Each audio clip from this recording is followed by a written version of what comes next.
Milli parlamentin ýoly başly döwlet başçymynyň adyndan diplomaty jogapkärlik wezipä bellenmeli gutlady. Hemde iki ýurdun arasyndaky hyzmatdaşlygy potalanyrmak boýunça alyp barjak işinde üstünlikleri ardyp etdi.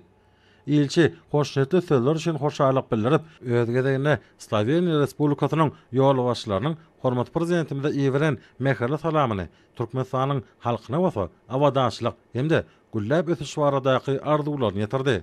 Duşan dowamyny diplomat hormat prezidentimiz arkadaly gahrman serdanymyň başdanlygyny üstünlikli durmuşa geçirýän Türkmenistanyň içeri we daşary syýasatynyň esasy ugurlaryny tanışdyrdy.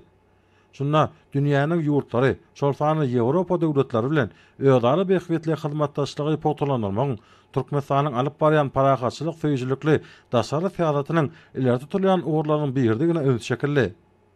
Şeýlede söhbetleşiň dowamyna Türkmenistan'ın Sloveniya Respublikasynyň arasynda durly ugurlar boýunça öz sorlayan hyzmatdaşlyk gatnaşyklaryň möhüm mehmeti bellendi. Duşun ahyryna Sloveniya Respublikasynyň Türkmenistanyň adatdan daşary we doguluk ýaly mehirli kabul edilenligi hemde netijeli duşçuk üçin hoşalyk bildirip, iki ýurdun arasyndaky dostlukly gatnaşyklary mundan meýlekde potalanyrmak orna tagala çekdigini anlanyrdy.